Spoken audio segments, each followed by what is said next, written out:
नमस्कार दोस्तों, स्वागत है आपका आज के मुख्य समाचार में, जिसमें सबसे पहली और बड़ी खबर में आपको बताएंगे कि पीएम मोदी की आलोचना वाले पोस्टर को प्रियंका गांधी ने बनाया हथियार और राहुल गांधी ने भी दे डाली मोदी सरकार को चुनौती। दूसरी बड़ी खबर में जिक्र होगा कि योगी आदित्यनाथ से डरे हुए हैं नीतीश कुमार, कुर्सी जाने का है खतरा, नीतीश कुमार पर लगे बड़े आरोप। और तीसरी बड़ी खबर में जिक्र होगा कि पटना हाईकोर्ट का सख्त आदेश, मरीज को समय पर नहीं दिया इलाज तो होगा मौलिक अधिकार का उल्लंघन। दोस्तों, हर एक खबर की गहराई में आपको जाएंगे, लेकिन उससे पहले अगर आप भी मोदी सरकार की नीतियों का खुलकर विरोध करते हैं तो आप अभी इस वीडियो को लाइक कीजिए और इस लाल बटन को दबा के चैनल को फ्री में सब्सक्राइब करके घंटी बजाकर कमेंट में लिखिए जय हिंद। दोस्तों, रुक करते हैं पहली बड़ी खबर की तरफ। पीएम मोदी की आलोचना वाले पोस्टर को प्रियंका गांधी ने बना लिया हथियार और राहुल गांधी ने भी मोदी सरकार को दे डाली चुनौती। जी हां दोस्तों, आपको बता दें कि कांग्रेस महासचिव प्रियंका गांधी भी प्रधानमंत्री नरेंद्र मोदी के खिलाफ जारी उस पोस्टर के समर्थन में जुट गई हैं जिसके खिलाफ दिल्ली पुलिस ने 25 लोगों को गिरफ्तार किया था।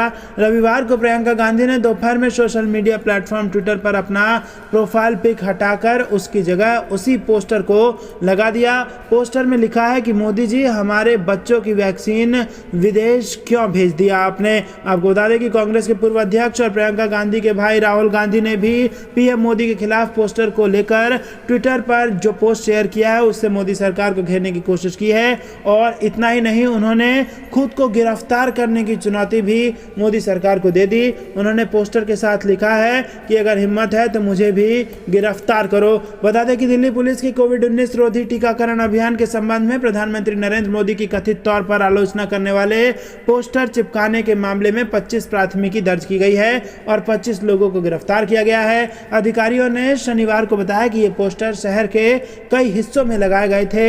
इनमें लिखा था कि मोदी जी, हमारे बच्चों की वैक्सीन विदेश क्यों भेज दिया आपने। पुलिस को पोस्टर के बारे में सूचना मिली थी, जिसके बाद वरिष्ठ अधिकारियों को सतर्क किया गया।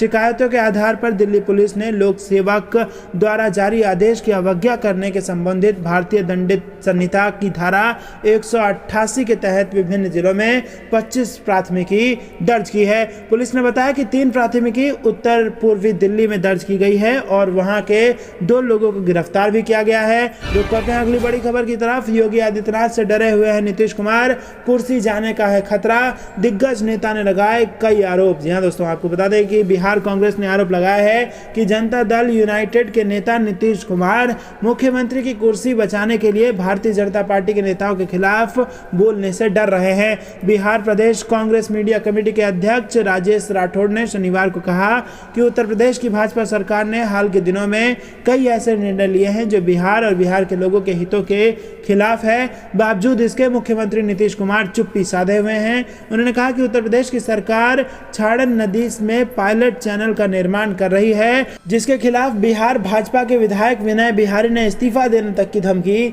दे दी है। श्री राठौड़ ने कहा है कि बिहार के लोगों के पार्थिव शरीर का बनारस में अंतिम संस्कार किए जाने की बहुत प्राचीन परंपरा रही है, जिस पर फिलहाल उत्तर प्रदेश की सरकार ने रोक लगा दी है। वहीं दूसरी ओर गंगा नदी में उत्तर प्रदेश की सीमावर्ती इलाकों से लाशों को बहाया जा रहा है, जिसे बिहार में नदी से निकालना पड़ा है। उन्होंने कहा कि इन सभी मुद्दों पर मुख्यमंत्री नीतीश कुमार खामोश हैं, जिससे लगता है कि वो उत्तर प्रदेश के मुख्यमंत्री योगी आदित्यनाथ से डरे हुए हैं। कांग्रेस नेता ने कहा कि सारण में भी भाजपा सांसद के आवास में एम्बुलेंस बरामद होने के मामले में प्राथमिकी दर्ज कराने तक की हिम्मत श्री नीतीश कुमार ने नहीं दिखाई। वहीं उन्होंने कहा कि ऐसा लगता है कि भाजपा और भाजपा नेताओं से डरे श्री नीतीश कुमार ने मुख्यमंत्री की अपनी कुर्सी बचाने के लिए उनके सामने आत्मसमर्पण कर दिया। रुक करते हैं अगली बड़ी खबर की तरफ। पटना हाईकोर्ट का सख्त आदेश, मरीज को समय पर नहीं दिया इलाज तो होगा मौलिक अधिकारों का उल्लंघन। जी हां दोस्तों, बिहार में लॉकडाउन लगाने के बाद से कोरोना वायरस के मामलों में कमी तो आ रही है। हालांकि मरीजों को अभी भी इलाज के लिए दर दर भटकना पड़ रहा है। इस पर पटना हाईकोर्ट ने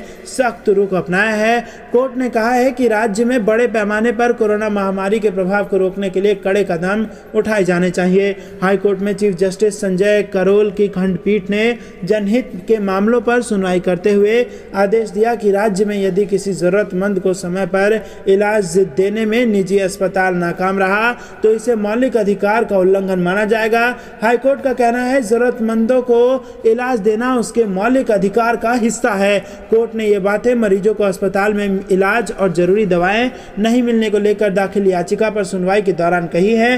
कोर्ट ने कहा है कि कोरोना की स्थिति स्थिति के कारण सरकार को लॉकडाउन लगाना पड़ा। इस स्थिति में राज्य के सरकारी अस्पताल हों या डॉक्टर, सभी को अपने कर्तव्य का पालन करते हुए मरीजों की सेवा करनी होगी। कोर्ट ने कहा कि बिहार के निजी अस्पतालों को भी लोगों के जीवन जीने के मौलिक अधिकार का पालन करना होगा। अदालत ने राज्य की संबंधित अदालतों को निर्देश दिया है कि पुलिस द्वारा कालाबाजारी में पकड़े और जब्त किए गए ऑक्सीजन सिलेंडर को रिलीज करने का आदेश पारित करें। कोर्ट ने यह आदेश इसलिए दिया ताकि सिलेंडरों का इस्तेमाल करके लोगों की जान बचाई जा सके। कोर्ट ने हिदायत दी कि जब्त किए गए सिलेंडर को छोड़ने से पहले तमाम कानूनी कार्रवाई को पूरा कर लिया जाए। दोस्तों रुक करते हैं अगली बड़ी खबर। कोविड-19 महामारी, स्वतंत्रता के बाद देश की सबसे बड़ी चुनौती, रघुराम राजन का बड़ा बयान। जी हाँ दोस्तों, भारतीय रिजर्व बैंक के पूर्व गवर्नर रघुराम राजन ने शनिवार को कहा कि स्वतंत्रता के बाद कोविड-19 देश की शायद सबसे बड़ी चुनौती है तथा विभिन्न कारणों के चलते सरकार कई जगहों पर